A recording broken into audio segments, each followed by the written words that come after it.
Hi friends, இன்னைக்கு நம்ம editorial தான் பார்க்க போறோம். Impatiens with job on the budget speech அப்படின்னு சொல்றாங்க. ஸோ ஜாபுக்காண்டி பொறுமை இன்மை பட்ஜெட் ஸ்பீச்சை பத்தி அப்படின்னு சொல்லி எடிட்டோரியல் ஸ்டார்ட் பண்றாங்க. One of the biggest pivots in this budget speech has been a shift in the stands on employment. So இந்த பட்ஜெட்டோட ரொம்ப மேக்சிமம் இந்த பட்ஜெட் எதை சுத்தி இருந்துச்சுன்னா பிவோட்னா சென்ட்ரல் பாயிண்ட்னு அர்த்தம். Has been a shift in the stands on employment. So employment பத்தினா அவங்களோட ஒப்பீனியன்ல ஒரு மாறுதல் இருந்துச்சு. சோ அவங்களோட புடியில ஒரு மாறுதல் இருந்துச்சு. ஸ்டான்ஸ், அவன் எடுக்கிற ஸ்டான்ஸ விட்ட மாட்டான், அவன் சொன்னது அந்த மாதிரி சொல்றோம்ல, அதுதான் ஸ்டான்ஸ். சோ அவங்களோட ஒப்பீனியன்ல ஒரு மாறுதல் இருந்துச்சு.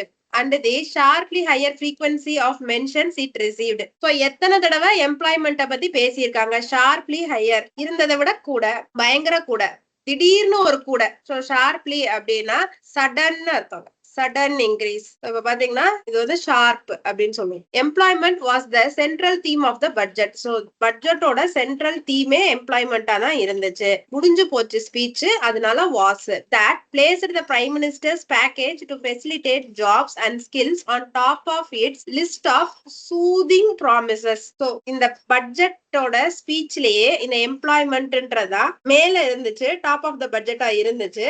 அவரோட ப்ராமிசஸ்லயும் மேல இருந்தது, நான் வேலை தரேன், அதுக்காண்டி ஸ்கில் டெவலப்மெண்ட்டுக்கும் ப்ரோக்ராம்ஸ் அரேஞ்ச் பண்றேன்னு சொன்னதுதான் மேலையும் இருந்துச்சு. சூதிங் அப்படின்னா ரொம்ப காம்ஃபுல்னு அர்த்தங்க. காம்ஃபுல் ப்ராமிசஸ். த ப்ரொபோஸ்டு ₹2 lakh crore பேக்கேஜ். இந்த இடத்துல காம்ஃபுல்னு இல்லாம கன்வின்சிங் அப்படின்னு கூட நம்ம வச்சுக்கலாங்க, மீனிங் எடுத்துக்கலாம். The proposed ₹2 lakh crore package seeks to help 4.1 crore youth over 5 years with 3 employment linked incentive schemes. So prime minister ஒரு பேக்கேஜ் கொடுத்திருக்காரு. அந்த பேக்கேஜ்லனா ஒரு காம்போ ஆஃபர் மாதிரி. அதுல என்ன சொல்லியிருக்காருன்னா, நான் ஜாபுக்கும் ஹெல்ப் பண்றேன், ஸ்கில் டெவலப்மெண்ட்டும் ஹெல்ப் பண்றேன், ரெண்டும் சேர்ந்து நம்ம பண்ணலாம் அப்படின்னு சொல்லியிருக்காரு. சோ அதுல அந்த பேக்கேஜுக்கு அவர் ஒதுக்குன பணம் ₹2 lakh crore. சோ எல்லாமே பாஸ்ட் டென்ஸ்ல தாங்க இருக்கு. ப்ரொபோஸ்ட் அப்படின்னா முன்மொழிந்திருக்கிறார். Seeks to help 4.1 crore youth. இது சீக்ஸ் அப்படின்னா தேடுறதுன்னு ஒண்ணு இருக்கு. அடுத்தது அட்டெம்ப்டிங் டு ஃபைண்ட். நீட் இருக்கிற 4.1 crore யூத்தை தேடி இந்த ஸ்கீமை கொண்டு போறாங்க. அதான் attempting to find over 5 years with 3 employment linked incentive scheme. So இதுல 3 எம்ப்ளாய்மெண்ட் லிங்க்டு இன்சென்டிவ் ஸ்கீம் மூலமா இந்த வரக்கூடிய 5 இயர்ஸ்ல, ஓவர் 5 years, இந்த 5 year டேர்ம் பீரியட்ல அவர் யூத்துக்கு பெனிஃபிட் பண்ண போறாரு. 2 of which encourage hiring of fresh entrants. 2 of which அப்படின்னா அந்த 3ல 2 ஸ்கீம்ஸ், அதாவது 2 incentive linked schemes encourage hiring of fresh candidates. என்ட்ரன்ஸ்னா ஒரு குரூப் ஆஃப் பர்சன்ஸ், சேம் கேட்டகரியில இருக்கிற குரூப் ஆஃப் பர்சன்ஸ், அதாவது இங்க ஃப்ரெஷர்ஸ் அப்படின்ற குரூப். சோ அந்த மாதிரி ஃப்ரெஷர்ஸை ஹையர் பண்றதுக்கு நிறைய என்கரேஜ் பண்றாங்க in job market for at least 1 year with subsidies, while a third attempt to incentivize companies to scale up hiring beyond their previous years worker count. ஒரு at least ஒரு வருஷத்துக்காவது ஃப்ரெஷர்ஸ்க்கு வேலை வாய்ப்பு கொடுக்கறத கவர்மெண்ட் என்கரேஜ் பண்ணுது. அதுக்கு சப்சிடிஸும் கொடுக்குது, அதாவது ஃப்ரெஷர்ஸுக்கும் சேலரிஸ் அது மாதிரி கொடுக்குது, கம்பெனிஸ்க்கும் அதுக்கு ஒரு சப்சிடிஸ் கிடைக்கும். while the third attempt to incentivize companies to scale up hiring beyond their previous years worker count. Third அட்டெம்ப்ட்ன்றது 2 அட்டெம்ப்ட் ஸ்டூடெண்ட்ஸ்க்கு ஃபேவரா இருக்கு, ஒரு அட்டெம்ப்ட் கம்பெனிஸ்க்கு ஃபேவரா இருக்கு. கம்பெனிஸும் அவங்களோட past worker number of employees எவ்வளவு பேர் இருந்தாங்களோ அதை விட ஜாஸ்தி எடுத்தா அவங்களுக்கு ஒரு இன்சென்டிவ் கொடுக்குறாங்க. To bridge the gap between skill sets and available job roles, a spruce up of 1000 industrial training institutes with courses designed in tandem with industry has been promised. So இது இந்த இடத்துல பிரசன்ட் டென்ஸ்க்கு கொடுத்திருக்காங்க. இவ்வளவு தூரம் பாஸ்ட்ல இருந்துச்சுங்க. So இதுல சினாரியோவை explain பண்ணிருக்காங்க. இப்ப நம்ம சிச்சுவேஷனை எக்ஸ்பிளைன் பண்ணிருக்காங்க. ஸ்பீச்ல என்ன நடந்ததுன்ற இன்ட்ரோடக்ஷனை கொடுத்திருக்காங்க. To bridge the gap between the skill sets and available job roles. So என்ன ஸ்கில்ஸ் இவங்கள்ட்ட இருக்கு, ஜாபுக்கு என்ன தேவைப்படுது, அந்த கேப்பை ஃபிக்ஸ் பண்றதுக்காண்டி spruce up of 1000 industrial training institutes with course designed they attracted. So 1000 industries attract பண்ணி வச்சிருக்காங்க, அதுக்கு ஏத்த மாதிரி கோர்ஸ் டிசைன் பண்ணி வச்சிருக்காங்க. இன் டேண்டம், அதாவது இன் அக்கார்டன்ஸ்ன்ற மீனிங் தாங்க இங்க வரும். In accordance with industry has been promised. So அந்த இண்டஸ்ட்ரியில என்ன விதமான ரோல்ஸ்க்கு தேவை இருக்கோ அதுக்கு ஏத்த மாதிரி இதை டிசைன் பண்ணிருக்காங்க. Along with an ambitious internship programme. அதோட சேர்ந்து நம்ம கனவு காணிட்டு இருந்த ஒரு ட்ரைனிங் ப்ரோக்ராம். இன்டர்ன்ஷிப்னா உள்ளேயே கம்பெனிக்குள்ளேயே வேலை பார்ப்பாங்க, வேலையை கத்துக்குவாங்க. Internship program for a crore youth, ஒரு கோடி யூத்துக்கு இன் 500 டாப் கம்பெனிஸ். சோ இந்தியால இருக்கிற 500 மிகப்பெரிய கம்பெனிஸ்ல யூத்துக்கு ட்ரைனிங்கும் கொடுக்கறாங்க. The details of this intern placement program will be fleshed out, but the center has promised to bear a bulk of the stipend involved. Fleshed out அப்படின்னா to provide more information about something. இந்த internship programme பத்தி இன்னும் நிறைய details தரப்படும். ஆனால் centre வந்து bear a bulk of the stipend involve. So அதுல stipend அப்படின்னா அவங்களுக்கு கொடுக்க போற பணம், ஒரு ஸ்காலர்ஷிப் மாதிரி. அத வந்து சென்டர் தான் பொறுப்பேத்துக்க போகுது. யாருக்கு? அந்த யூத்துக்கு, யார் இப்ப புதுசா வேலைக்கு வராங்களோ அவங்களுக்கு. Firms can join the scheme on a voluntary basis and tap their mandatory corporate social responsibility funds for the remaining costs. So companies, firmsனா companies can join the scheme on a voluntary basis. அவங்க வேணும்னா நாங்க training தரோம்னு வாலண்டரியா இது பண்ணிக்கிறோம். and tap their mandatory corporate social responsibility. mandatoryனா கம்பல்சரியா அவங்க corporate social ரெஸ்பான்சிபிலிட்டின்னு இந்த சமுதாயத்துக்கு அந்த கம்பெனி என்ன பண்ணிருக்கு அப்படின்னு சொல்லிட்டு ஒரு கடமை இருக்குங்க. அது கம்பல்சரியா அவங்க வந்து பண்ணணும். சோ அதை அவங்க நிறைவேற்றிக்கலாம் இது மூலமா. சோ பல்க் ஆஃப் தி ஸ்டைஃபண்ட்னா ஒரு பார்ட்டா கவர்மெண்ட் எடுத்துக்கிறோம், மீதி அவங்க கார்ப்பரேட் சோஷியல் ரெஸ்பான்சிபிலிட்டி மூலமா மீதி செலவை அவங்க ஏத்துக்குவாங்க. அதாவது கம்பெனிஸ் வந்து கம்யூனிட்டிக்கு ஏதோ ஒரு நல்லது பண்ணும். ட்ரைனிங் ஃப்ரீயா கொடுக்கறது, இல்ல இப்ப ஸ்கூல்ஸுக்கு எல்லாம் வந்து ஃபேன்ஸ் இல்ல, வாட்டர் பியூரிஃபையர் இல்ல, பெஞ்சஸ் இல்ல, அதெல்லாம் வந்து அவங்க கொஞ்சம் தானமா கிஃப்டா கொடுப்பாங்க. The primacy assigned to tackling the job crisis that the opposition sought to highlight in the electoral battle marks an acknowledgement of an issue that the government has otherwise sought to paper over. So primacy அப்படின்னா most important அர்த்தம். opposition ரொம்ப முக்கியமா எதை வந்து BJP மேல assign பண்ணிருந்தாங்கன்னு பாத்தீங்கன்னா இந்த வேலை பிரச்சனைய எப்படி சமாளிக்கிறது அப்படின்றதுதான் இவங்கள்ட்ட கொஸ்டினா வச்சிருந்தாங்க. sought to highlight in the electoral battle. So இந்த எலெக்ஷன் நடக்கும் போது இந்த கேள்வியை தான் அப்போசிஷன் பிஜேபி மேல வச்சிருந்தாங்க.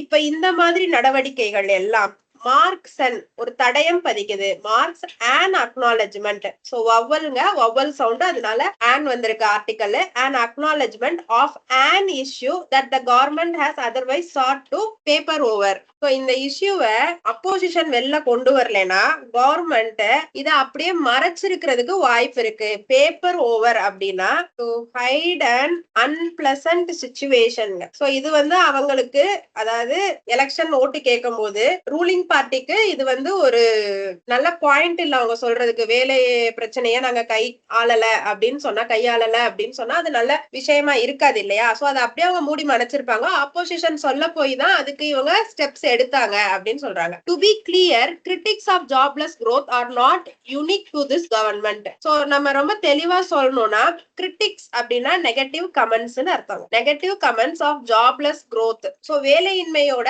அதிகரிப்பு are not unique to this government. So இந்த கவர்மெண்ட்டுக்கு இது ஒண்ணும் புதுசு இல்ல. Even the UPA had faced similar barbs.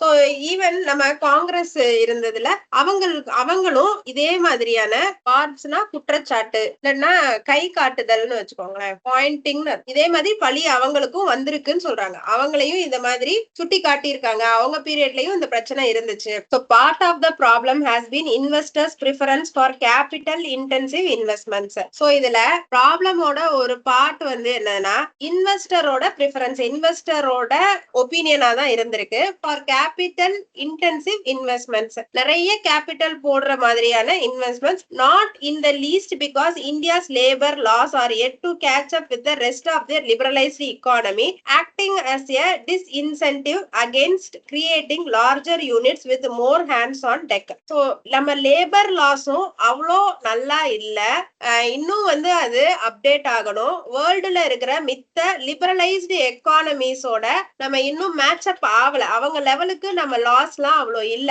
அதுக்கு பதில் இன்வெஸ்டர்ஸ் தான் நிறைய ஒர்க்கர்ஸ் காண்டி செலவு பண்ற மாதிரி இருக்கு, நிறைய இன்வெஸ்ட்மெண்ட்ஸ் போடுற மாதிரி இருக்கு. சோ அதுல இருந்து பெரிய ரிட்டர்ன்ஸ் அவங்களுக்கு கிடைக்கல. டிஸ்இன்சென்டிவ்னா no returns against creating larger units with more hands on tech. Hands on டெக்னா மோர் ஒர்க்கர்ஸ் அர்த்தம். சோ பெரிய யூனிட்ஸ், நிறைய ஒர்க்கர்ஸ் வச்சு வேலை பார்க்கும் போது நிறைய லாபம் வந்து அவங்களுக்கு ஒன்றும் வரதில்ல.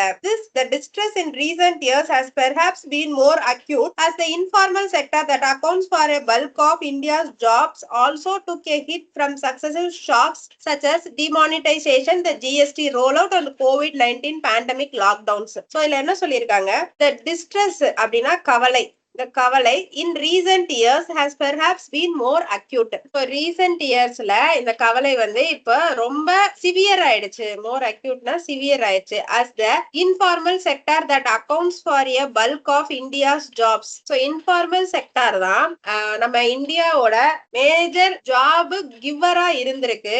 அதுவுமே இப்பெல்லாம் ஆட்டம் கண்டுருச்சு. அதுக்குமே சரியான அடி விழுந்துச்சு. ஆல்சோ took a hit அப்படின்னா அதுவுமே அடி வாங்குச்சு. எதனால? from successive shocks such as, எதனால அடி வாங்குச்சுன்னா டிமானிட்டைசேஷன், பணம் செல்லாதுன்னு திடீர்னு சொன்னதுனால, அப்புறம் ஜிஎஸ்டி கொண்டு வந்ததுனால, COVID-19 பேண்டமிக்னால லாக்டவுன்ஸ் எல்லாம் வந்ததுனால அவங்களுக்கும் வேலை வாய்ப்பு குறைஞ்சிருச்சு. Plans to spur private investments through incentives have focused on production levels rather than new jobs. So spur அப்படின்னா என்கரேஜ்னு அர்த்தங்க. Plans to encourage private investment, private அதாவது பிரைவேட் செக்டார் வந்து இந்த எம்ப்ளாய்மெண்ட் விஷயத்துல நிறைய நமக்கு ஹெல்ப் பண்ணுவாங்க. அப்ப அவங்களை ஹெல்ப் பண்ற மாதிரி நம்ம என்கரேஜ் பண்ணணும் அப்படின்னு நினைச்சு த்ரூ இன்சென்டிவ்ஸ் வழியா என்கரேஜ் பண்ணாங்கன்னா have focused on production levels. So அவங்க என்ன பண்ணாங்க, நம்ம என்கரேஜ் பண்ணி நிறைய சப்சிடிஸ் லோன்ஸ் எல்லாம் கொடுக்கும் போது அவங்க ப்ரொடக்ஷனை தான் இன்க்ரீஸ் பண்ண பார்த்தாங்களே தவிர புது ஜாப்ஸ் கிரியேட் பண்ணல. With even rating majors terming India's high youth unemployment as a structural threat to its long term growth potential. So இது வந்து என்ன சொல்றது, கட்டுமானத்துக்கே பெரிய, இது உங்க சிஸ்டத்துக்கே இது ஒரு பெரிய ஆபத்து, இன்னும் லாங் டேர்ம்க்கு போகும்போது உங்க எக்கானமிக்கே இது வந்து நல்லது இல்ல அப்படின்னு ரேட்டிங் ஏஜென்சிஸ், ரேட்டிங் மேஜர்னா பெரிய பெரிய ரேட்டிங் ஏஜென்சிஸ், இந்தியாவுக்கு ஃபியூச்சர்ல இவ்வளோ growth போகும், இந்த இண்டஸ்ட்ரி நல்லா போகும் அப்படின்னா சொல்ற forecasters. The result of this package of good intent that officials believe can nudge hiring plans at the margins will be watched. இந்த இடத்துல increase or push னு அர்த்தம். So prime minister சொன்ன இந்த பேக்கேஜ் ஒரு நல்ல எண்ணத்துல தான் கொண்டு வந்திருக்காங்க. சோ அதனால இது நிறைய ஆள் எடுப்புக்கு இது ஒரு என்கரேஜ்மெண்டா இருக்கும், இல்ல ஆள் எடுப்பு இதுக்கு மேல இன்க்ரீஸ் ஆகும், அட்லீஸ்ட் கொஞ்சமாவது இன்க்ரீஸ் ஆகும் அப்படின்னு நினைக்கிறாங்க. வில் பி வாட்ச்ட், அதையும் கவர்மெண்ட் வாட்ச் பண்ணிட்டு தான் இருக்கும். But for the broader employment outlook to pick up, so பெரிய லெவல்ல நிறைய பேருக்கு எம்ப்ளாய்மெண்ட் கிடைக்கணும்னா the government must do more including filing lakhs of vacancies in its own ranks expeditiously. So government என்ன பண்ணும், எங்கெங்கெல்லாம் வேகன்சி இருக்குன்னா அதுவே டேட்டா கலெக்ட் பண்ணும். இன் இட்ஸ் ஓன் ரேங்க்ஸ் அப்படின்னா கவர்மெண்டே இந்த டேட்டாவெல்லாம் கலெக்ட் பண்ணணும். எக்ஸ்பீடிடியஸ்லினா வெரி ஸ்பீடுன்னு அர்த்தங்க, ரொம்ப ஃபாஸ்டா கலெக்ட் பண்ணும். Posting conditions to boost consumption is most critical as the private sector shall neither feel the need to expand capacity nor hire more people without that trigger just to avail a subsidy. So fostering conditions to boost consumption, அதாவதுங்க இப்ப மக்கள் வந்து நிறைய வாங்க ஆரம்பிக்கணும். So அந்த மாதிரி ஒரு கண்டிஷனை நம்ம உருவாக்குனா நிறைய ப்ரொடக்ஷன் ஆகும். சோ ப்ரொடக்ஷன் இன்க்ரீஸ் ஆனா அந்த ப்ரொடக்ஷனை ஹேண்டில் பண்றதுக்கு நிறைய ஒர்க்கர்ஸ் தேவைப்படுவாங்க. இப்படி பண்ணா மட்டும் தான் கம்பெனிஸ் வந்து எம்ப்ளாய்மெண்ட் ஆப்பர்ச்சுனிட்டிஸ் நிறைய கிரியேட் பண்ணுவாங்க. இல்லாட்டினா அவங்க என்ன பண்ணுவாங்க, சப்சிடியை மட்டும் வாங்கிட்டு அவங்க ப்ரொடக்ஷனை மட்டும் இன்க்ரீஸ் பண்ணிட்டு போயிடுவாங்க, பீப்புளை எம்ப்ளாய்மெண்ட்டுக்கு வைக்க மாட்டாங்க அப்படின்னு சொல்றாங்க. சப்சிடி அவைல் பண்றதுக்காண்டி நான் வந்து ஸ்கீம்ல சேர்ந்துக்கிறேன், இல்ல ப்ரொடக்ஷன் ஜாஸ்தி பண்றேன் அப்படிலாம் சொல்லுவாங்க. நீங்க நம்பர் ஆஃப் எம்ப்ளாயிஸை இம்ப்ரூவ் பண்ணா மட்டும் தான் சப்சிடின்னு நம்ம கொடுக்கணும் அப்படின்னு சொல்றாங்க. சரிங்க, இதுல இன்னைக்கு நிறைய விஷயங்கள் இருந்ததுங்க. சோ இதுல அந்த சென்டென்ஸ் அரேஞ்ச்மெண்ட் பாருங்க. ஃபர்ஸ்ட் வந்து சினாரியோ சொன்னாங்க, எப்படி இருக்கு பிரசன்ட் சிச்சுவேஷன், பாஸ்ட்ல சிச்சுவேஷன் எப்படி இருக்குன்னு சொன்னாங்க, பிரசன்ட்ல என்னென்ன ரிஃபார்ம்ஸ் கொண்டு வந்திருக்காங்கன்னு சொல்றாங்க. அதுக்கப்புறம் ஃபியூச்சர்ல இவங்களோட ஒப்பீனியன்ஸ் எல்லாம் சொல்றாங்க பாருங்க. அதுக்கப்புறம் ஒரு சில ரீசன்ஸ் எல்லாம் சொல்றாங்க, ஏன் வந்து இந்த இண்டஸ்ட்ரி வந்து டவுன் ஆச்சு, ஏன் எம்ப்ளாய்மெண்ட் குறைஞ்சிச்சு அப்படின்னு ரீசன் சொல்றாங்க. சோ ரீசன் சொல்லிட்டு அதுக்கான ஃபியூச்சர் ஒப்பீனியன்ஸ், அடுத்த ஆக்ஷன் பிளான் என்ன. சோ ஃபர்ஸ்ட் வந்து பாஸ்ட்ல என்ன சிச்சுவேஷன் சொன்னாங்க, ரெண்டாவது பிரசன்ட் சிச்சுவேஷன் சொல்றாங்க, மூணாவது வந்து ஏன் இந்த அன்எம்ப்ளாய்மெண்ட் வந்துச்சு அப்படின்றதுக்கான ரீசன் சொன்னாங்க, நாலாவது வந்து ஃபியூச்சர்ல எப்படி இருக்கும் அப்படின்னு சொல்றாங்க, ஃபியூச்சர்ல என்ன பண்ணா சரியாகும் இப்படின்லாம் சொல்றாங்க. ஓகேவா ஃப்ரெண்ட்ஸ்? ஓகேங்க, இன்னையோட எடிட்டோரியல் முடிஞ்சிருச்சுங்க. Thank you friends.